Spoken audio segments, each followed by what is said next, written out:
Hey, what's going on, family? Welcome back to another episode of Unlocked Minds. My name is Noah, and I'm here to help you guys mine your mind for the jewels of the soul. Thank you guys so much for tuning in. I know that I've been absent, and it's because I started school and I'm on the soccer team, so I've just been pretty busy, and I've kind of just been swamped with all of that. So I'm really happy to get this video out there for you guys, and I hope it reaches you all at a very good time, because I don't know if you guys have noticed, but there's just been, something in the air, and it's definitely been affecting me positively. So I hope you guys are, feeling that positive energy as well, and I hope I can share it with each and every one of you. As you guys can tell from the title of this video, I will be going in depth into the third eye chakra and what you guys can do to help balance it if it is imbalanced, and how you guys can open it. Okay? So that being said, the third eye chakra, or the light/sight chakra, is located in the forehead region, or the brow region, and its specific counterparts in the human body are the pituitary and the pineal gland. And so the pineal gland is a very small gland that is in between the two hemispheres of the brain, and it has rods and cones just like our eyes do. And so this is where the term the third eye comes from, because the pineal gland is responsible for keeping your circadian rhythm. So when it is light and when it is dark outside, your body produces different hormones, whether it's melatonin for when you're going to go to sleep, for when it's serotonin when you're waking up exposed to sunlight. So that being said, the pineal gland is referred to as the seat of the soul. And so there are tons of ancient texts and studies done on the pineal gland that I really do encourage each and every one of you guys to check out, because I think it is long lost knowledge. And I definitely feel like there's a reason why there is such a big, I would say there's a reason on why the third eye is so, swept under the rug. So that being said, the functions of the third eye chakra deals with clairvoyance, insight, intuition, dreams, psychic abilities, visualization. Anytime you have a out-of-body experience, for example, when you astral project, when you have a dream, normally you take your astral body, which is directly linked to your third eye. And so a lot of people don't know this, but when your third eye is open, a lot of times your dreams become a little bit more prophetic. You begin to remember your dreams. They're a lot more vivid, and you're more in control. Okay, so keep that in mind as we go throughout this video. I just want you guys to keep that in your mind. So the third eye helps you perceive into other dimensions. And a lot of you may be looking at me like, what does that even mean? So we have to understand that our 3D reality is split into different dimensions. And as you go up into higher dimensions, you will be able to see this 3D reality for what it is, and be able to transcend that and notice it from an omniscient perspective. So for example, me right now, Noah, I'm sitting in my room recording this video for you guys. But from a higher perspective, I can see myself receiving knowledge and dispersing this information to you guys in a way that you can understand it and apply it to your own lives. And the levels go on and on from that. But just so you guys can get a clear picture in your head, it's not just everything that happens in this physical reality is that's it. There's more to it than what you guys always experience. So moving forward, some things that are manifested when you have an unbalanced third eye chakra is when you are lacking concentration. If you're someone who has nightmares, repeating nightmares, that's definitely a big sign. If you are fearful of the truth, an unbalanced third eye manifests as confusion, or if you're someone who's always constantly indecisive, going back between one or another option, sometimes you're afraid to pull the trigger and make a decision because of how indecisive you are. If you are someone who is very anxious because you are, thinking about the future too much, or if you are someone who's depressed because you're thinking about the past too much, these are all signs that your third eye may be blocked or that it's unbalanced. Also, if you're lacking creativity, that's another big one. So basically, specific causes for the imbalances in your third eye could be linked to living in fear. So fear is a big one because obviously, people are afraid of many things for many different reasons. But fear actually clouds the vision of the third eye, and it binds us to this 3D reality. So think back to what I previously mentioned about being able to see stuff for what it is without having to label it. When a certain event happens in my life, am I going to be someone who, oh, that's not fair, that shouldn't happen, this and that, he doesn't deserve that, or I don't deserve that? Or am I going to be someone who looks at a certain situation, accept that it happens, and without labeling it as good or bad, I look at it as, okay, this is an experience for me to learn. You know what I mean? And so we have to understand that certain events and experiences manifest in our lives, and a lot of times it is a test. It is a test to see if we are learning from our mistakes and if we are becoming more consciously aware. Moving forward, another thing that could be linked to an imbalance in the third eye is your fluoride consumption. And the use of fluoride dates back a long time ago, but a lot of the tap water that we drink is contaminated with fluoride due to, scientists a long time ago saying, oh, this is a great way to disinfect the water.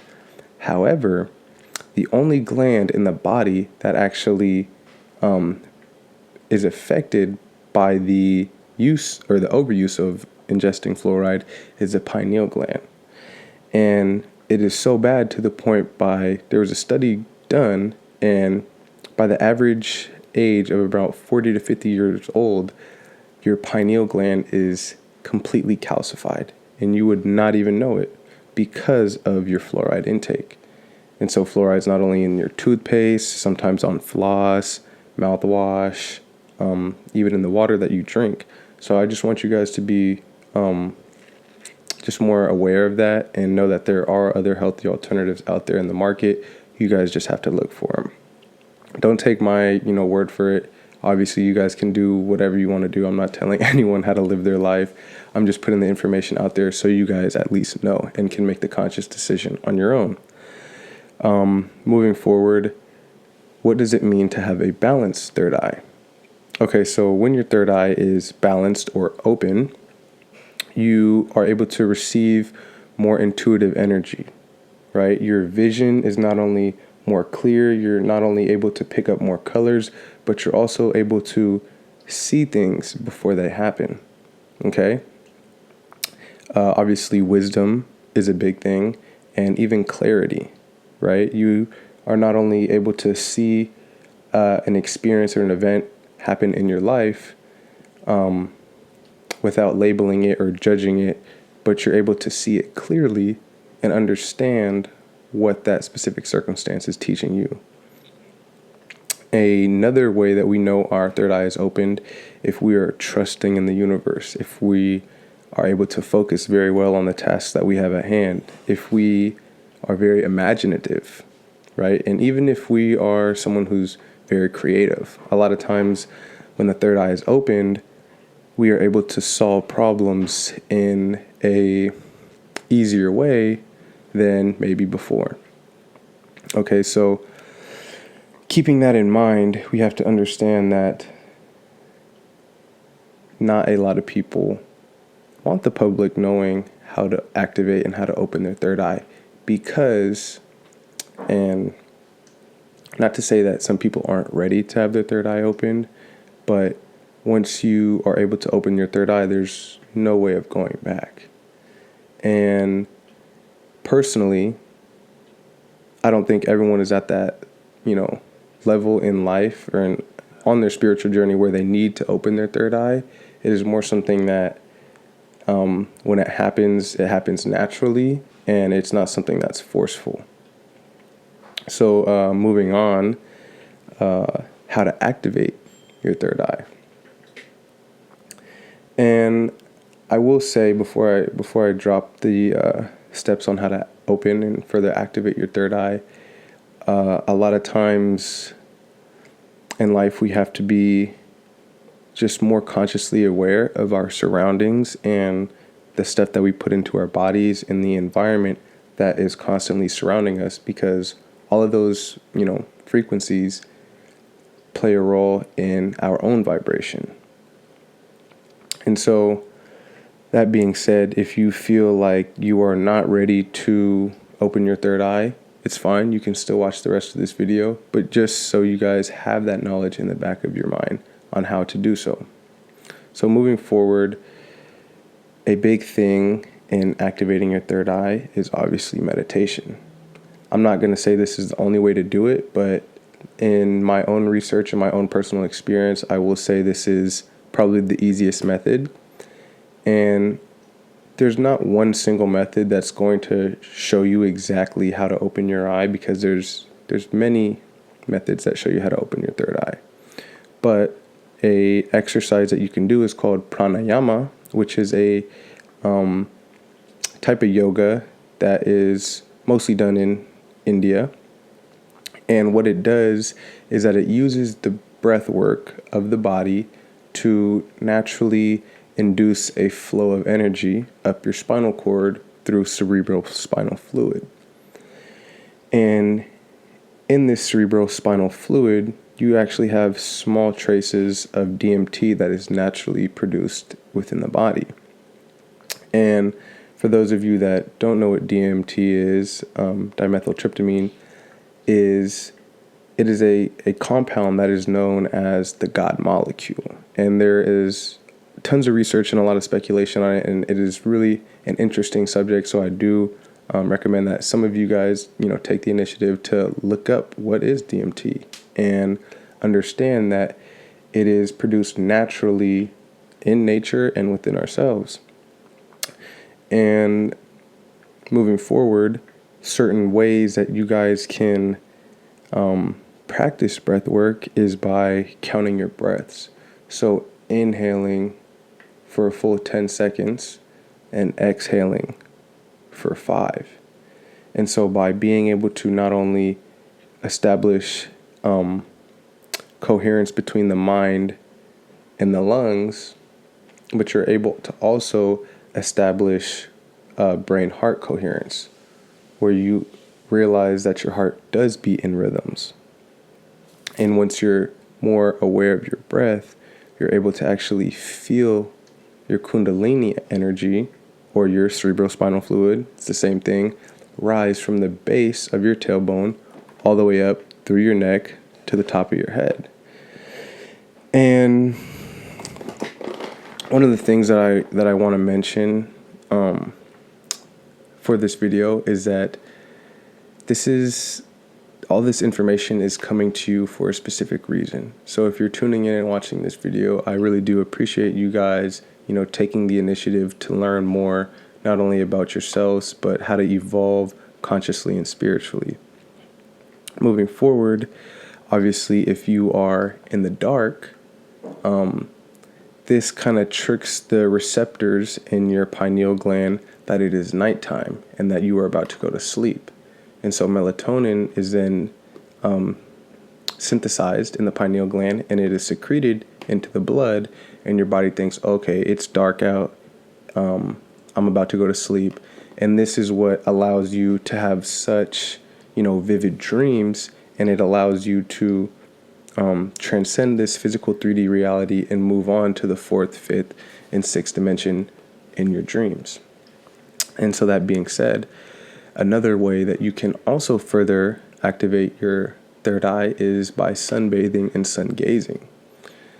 One thing that I will say is that there are specific times when it is actually beneficial to sun gaze. Okay, so in the first 30 minutes of sunrise and the last 30 minutes of the sun setting are actually the best times to sun gaze, because the UV rays from the sun are not harmful. It's actually beneficial to you. And so there was a study done on Hira Ratan Manek, who was he wasn't a Tibetan monk. He actually I think he was someone who believed in Hinduism, but that's besides the point. NASA actually did a study on him for 100 days, 7 days a week, and he did not eat an ounce of food. He only drank milk and small amounts of buttermilk, and he sun gazed, and his pineal gland actually not only grew in size, but he was also more wise at the whole end of this process. And so he was someone that actually converted energy from the sunlight into energy that could be used in the body. And obviously he wasn't doing any strenuous activities, but he was practicing breath work, yoga, and literally absorbing energy from the sun. And so I'm not saying that you guys have to go out and try this or do this. I'm just saying that the scientific research is out there for us to understand and interpret and use in our own lives. So that being said, further ways that you can develop and open your third eye is by the foods that we eat. So foods with a natural alkalizing effect on the body, like raw cocoa, spirulina, hemp seeds, eggplant, are all foods that we can eat that will help open your third eye. So even, prunes, raisins, apple cider vinegar, even though it is disgusting, I know, coconut oil, grape juice, the list goes on and on. If you guys want more knowledge on the food that you guys can eat, I please encourage you guys to look it up or purchase one of my friend's books. His name is Foster Ebayy, and it's titled The Hue-man Energy Map, and he actually has a lot of stuff on all the chakras and what foods you can eat and things that you can do to further help raise your vibration. So I do recommend you guys check that out. Moving forward, specific crystals that you guys can use to help heal your body and activate the third eye are crystals like lapis lazuli, which I have right here, and you can really notice it's an interesting crystal when you get the chance to when you get the chance to really look at it and break it down for what it is. I think it's personally one of my favorite crystals. I feel like I'm always kind of naturally drawn to it. But moving forward, you have sodalite, purple fluorite, amethyst, blue quartz, and azurite. And you guys already know I gotta have my crystals on me. And also another one is, let me see if I can get all three of them up in the shot. But it is, I don't know if you guys can see it, but it's kind of tri-colored, and it's called chalcopyrite. And that not only deals with raising your vibration, but it directly is associated with the higher three chakras, the throat, third eye, and the crown. So moving forward, specific affirmations that you guys can say that will help further open your third eye are sentences like, I create my reality. I trust in the universe. I trust its guidance. I follow my intuitive inner guidance. All affirmations that deal with your higher self and listening and following your wisdom and your inner guidance are all ways that you guys can further, induce those patterns into the subconscious mind for it to then be able to, spit out manifestations back into your life where you can have moments where you are able to tap into your intuition and listen to your and receive wisdom. Furthermore, some scents that you guys can inhale that definitely are beneficial for the aromatherapy side are scents like angelica root, lavender, juniper, rosemary, and the list goes on. So, how to know if your third eye is open? Well, for starters, a lot of times we get headaches or ear ringings. Sometimes when you are activating your third eye, you begin to feel pressure in your forehead. And I know at first it can be an experience where you're like, oh, like this is kind of crazy. Like I've never had this sort of experience before. But it is more so that you've never took the time to really be still and practice moving the awareness around your body. That's really all it is, guys. I think definitely visualization and using your imagination is something that definitely helps. But at the end of the day, it's really just where you are focusing your attention and your awareness. So, other ways that you know that your third eye is open is if you are manifesting things at a quicker rate. If you are someone who is seeing beyond your physical reality, like I said, you can transcend the duality within the reality that we're in. And instead of looking at a situation as good or bad or, evil and righteous, you see it for what it is without labeling it, and you can perceive that from a higher dimension. Okay, also, if you have a heightened sense of self, you're not only more self-aware, but you're also taking into consideration your environment, right? The foods that we're putting in our body. You have more self-awareness because you are now able to see the specific effects that certain frequencies in certain situations have on your body. One thing that I want to leave you guys with is you should start analyzing your dreams a lot more, because the third eye deals directly with our astral body and, where we go when we dream. I think it's important that, everyone kind of creates or keeps a little dream journal next to their bed and just jot down little symbols. It doesn't have to be that you remember everything or specific situations. The more you remember, the more you can write down. But just by being able to write those dreams down and analyze them and be able to go back to them later, we start to see where certain problems or fears in our waking reality can be put in front of us in our, dreams. And so I definitely, I have my own books right here, books on dreams. And when you get into understanding the layers of the mind, right, that we have a conscious mind, which basically perceives space and time through our five senses. And then you have a subconscious mind that is like a storage bank, which connects all of our experiences that will happen in our lifetime. And then you also have access to this almost super conscious side of your mind, if you will, which represents your higher self, which deals almost like this godlike self, if you will. And so we have to understand that this higher self detaches from us and it is able to watch what we are going through from a higher, dimension. And it basically understands what our soul's mission is, what our soul's purpose is, and it aligns us with that, mission. So I know this was a lot of information, but I definitely do want to just get it out there so you guys are aware of it and you guys know it. So I really do appreciate you guys, watching this video. And if you stuck around to the end of this video, I appreciate you guys so much for tuning in. Thank you so much. I really do appreciate it. So that being said, I hope everyone has a beautiful rest of their day. And remember to be real and express how you feel. Peace and blessings, family. I'm out.